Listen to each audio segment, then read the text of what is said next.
Hey guys, welcome to another episode of Amber Unfiltered. I feel so accomplished because I'm cranking out videos left and right today. I hope you guys are doing well. I wanted to talk about something based off this video I saw. I want to talk about how I feel like plastic surgery is super accessible to any and everyone now. But before I do that, don't forget to like, comment, and subscribe. Also, if you want to cash at me at AmberUnfilteredShow, that'd be greatly appreciated. So, there's this little series that I randomly came across on Facebook some months ago. There's a couple of different ones. There's one called Hooked on the Look, Love Don't Judge. What's the other one? There's a couple other ones I feel like, or maybe one more.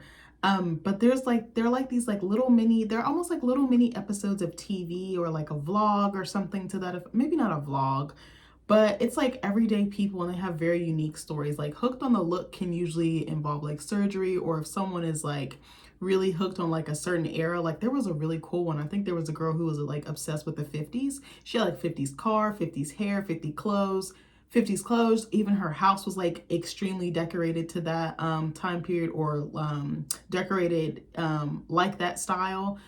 She even had like amenities, like I think she had like this like sunbathing or like tanning station like in her house that was like from that era. It looked like a mini little fridge. Like it was insane. Or like the equivalent of a fridge, but maybe a little bit smaller.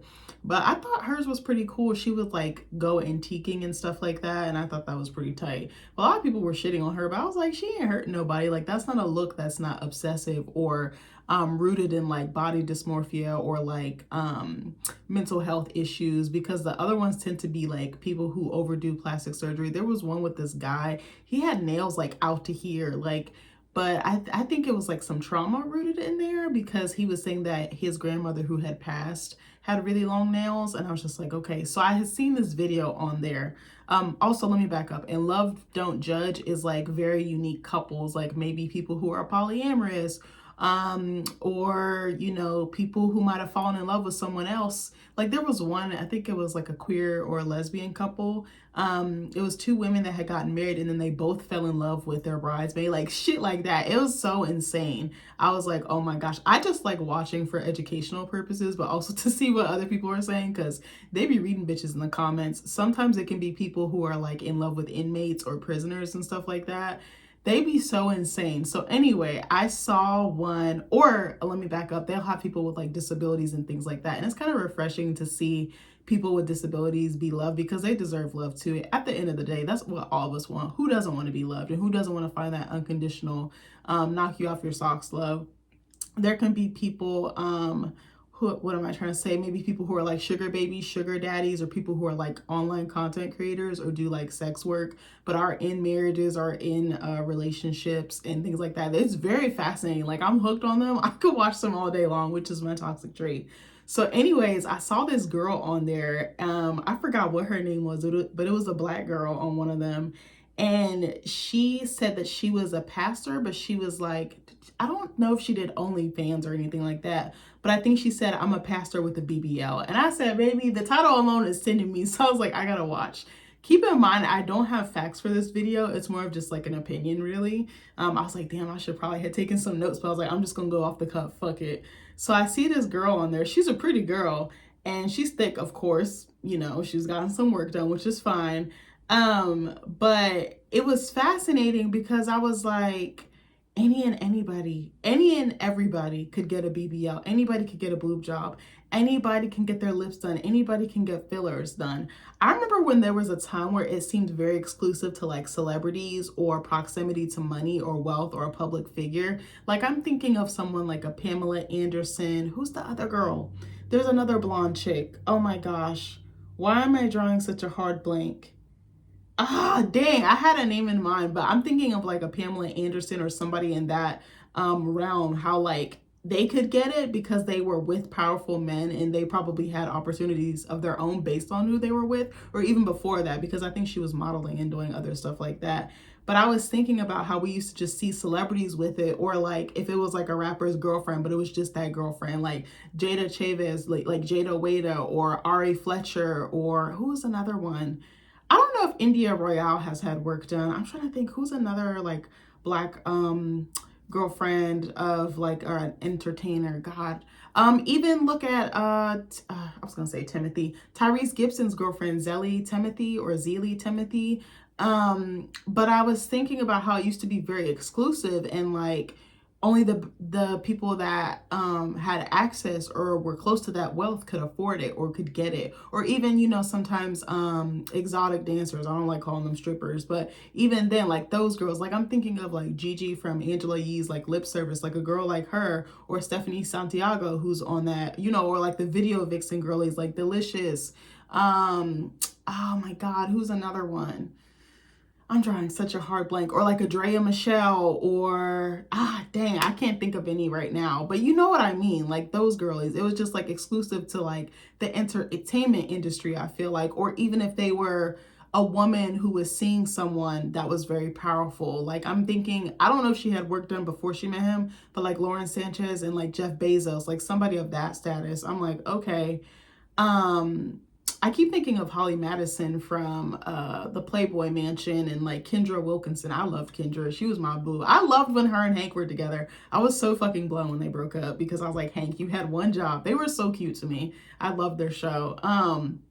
But like, I was thinking about how now I could go and get one. My friends could go and get one. A girl at the store could go and get one. I go out and I see women with work and I'm like, holy cow, how are you affording it? Because surgery is not cheap. And I'm like, okay, some women are able to get men to pay for these for them. But I'm like, I feel like there's an exchange happening that's not talked about enough. I don't think it's always necessarily sexual, but I think there's something to be asked of that woman once she gets it or even before she gets it. And I'm a little apprehensive of that. I'm like, that could be very dangerous because what if what they are asking you to do is not something you're willing to give? Are they going to take it by sheer force, or is it you're going to have to comply and like give up on your principles and morals? And that's the problem I think I have with it. But I was just thinking about this because of that video, and then she was saying she was a pastor, but I don't really feel like she was a pastor because, or a preacher, because she was like, oh, I got a BBL, but I basically like do prayers and readings and sermons on IG Live. And to me, that's not really, I guess that could be a considered a form of ministry, but I was like, I thought she meant like she was in the church, she had a brick and mortar, she had like a congregation. I was like, I guess the internet could be quote unquote her congregation, like her followers, her subscribers. But I was like, okay, I think that word was used a little bit loosely, but I was like, it did capture my attention and caught my eye. And then she was saying how she was going to get another BBL on top of it. And I wondered what the psychology was behind people who get the one surgery that thinks, okay, this is going to make me feel better. Okay, this is going to make me sexier. This is going to make me more appealing to the male gaze, or to men, you know, maybe more rich men or wealthy men or men of power, of status. I'm like, so you get this, and then it's like you're not satisfied. So you just keep chasing and chasing and chasing this goalpost.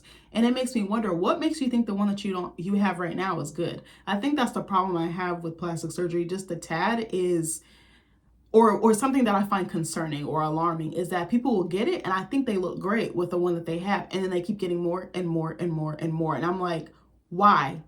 I love Cardi B, but she is a notorious one. I'm like, I was thinking about like the different stages of her surgery, and I was like, I don't like how she looks now. She's not ugly at all, but I was like, she had it just right. Like, I think right around the time she had Culture, I think that was like the perfect shape for her, or a little bit after she had her. And then she just kept getting it, getting it, and getting it, and getting it. And now it looks like a blown up diaper. I'm like, she looks insane. And I was like, I know your bills are expensive for just clothes alone, the maintenance of that. It frustrates me. But I'm like, a regular girl can go from a regular girl to an influencer girly to I'm attracting ballers. I'm attracting men who will spend tens and thousands of dollars on me. And I was just like, that's a little scary to me. I don't know why. I find an issue with it. I have a huge problem with that. And I'm like, I'm like, so again, how do you pay for this? If you have a 9 to 5, how are you paying for this? Because I know it's not covered by insurance. You know, it's cosmetic. It's not like life inducing or critical to your medical care. And then it's like, at what point is enough enough? Because like I said, this one girl, she had one BBL and then she got several. And I think she had some other work done.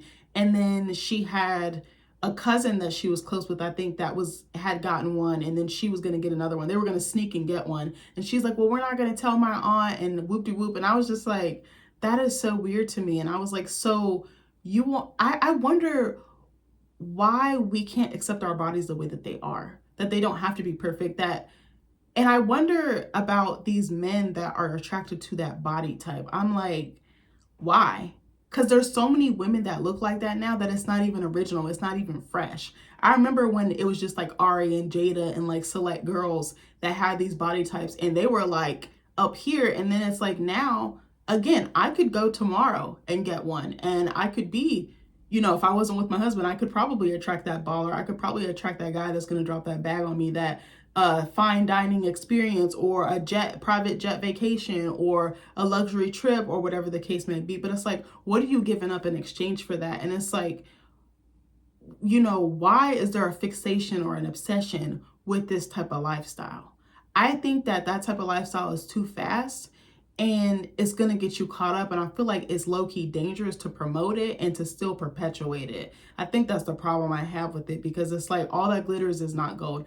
My goal, I've always wanted to write a book about an influencer, like what that life is like. And I've always wanted to write it from the perspective of the perspective of this person takes off and then they realize that it's not as great or cracked up as it's meant to be. Like I think of like a Brittany Renner, an Alexis Sky, and like how you can get so lost in that. Like Alexis Sky just recently did an interview. I didn't watch it, but I heard about it on Real Talk with Yanni's channel, where she basically says she converted she gave her life to God, basically for a man. And I was just like, that makes me sad, because they don't know anything outside of these lifestyles that they've lived for so long. They don't know anything but that fast life, the club life, the influencer life, the I'm getting flued out life. And I was like, that's scary to me, because what if you don't put out? What if you don't give that man what he wants? What is he going to do to you? Is your physical safety in harm's way? And I'm not saying that all men are like this. I just wonder about this. And I'm like, so the expectation is you're going to get flown out. He's going to clap your cheeks. And then what? He's going to send you home and then go do that with another 20 bitches. Like, that's so confusing to me.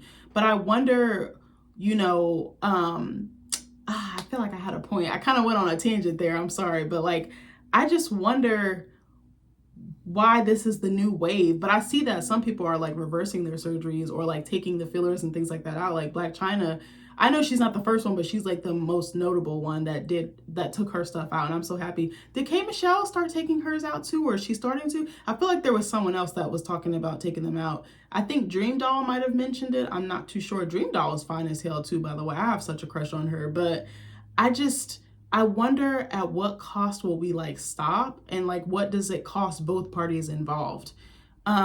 Also, because you can literally almost like die from BBLs. Like, unfortunately, Jackie O, what's his name? The comedian who, I see his face. DC Youngfly, his child's mother / girlfriend. I think she's basically his wife at that point. She unfortunately died because she was getting a mommy makeover. And I was like, she's a baddie. Like, I was like, I don't think she needed it. But I was like, what goes on in your mind when you do get surgery? And what makes you keep wanting to get it? What makes you keep wanting to keep going up and up and up? Like, I just feel like a lot of these girls are so beautiful before and they don't actually need it. And I'm like, is it self-esteem? Is it mind over matter? Is it the attraction to the lifestyle? But what are the downsides of the lifestyle? Oh, that's what I was talking about. I'm sorry. I just thought about it. I've always wanted to write a book about an influencer, but I've always wanted to interview an influencer. I don't know if they would want to go on camera, or if it'd be written, or if it'd be like me meeting them or talking to them virtually over the phone and then like transcribing it. But I've always wanted to interview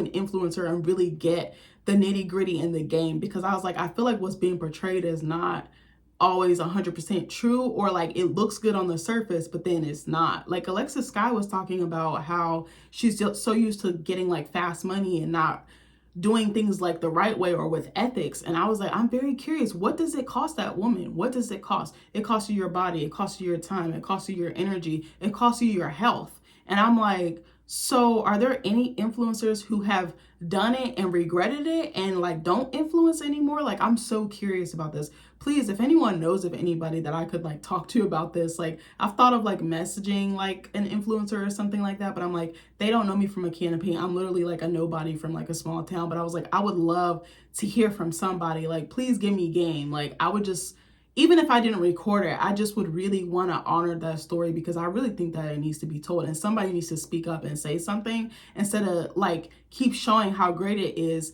and it really isn't. And I feel like a lot of influencers come out and say that they wish they hadn't done it.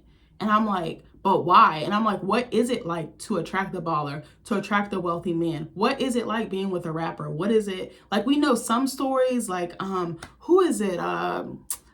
Ace, a boogie with a hoodie. Ella is his child's mother. Like, I'd love to talk to somebody like her, like just to see what is it really like. I don't know if she's actually had surgery or anything.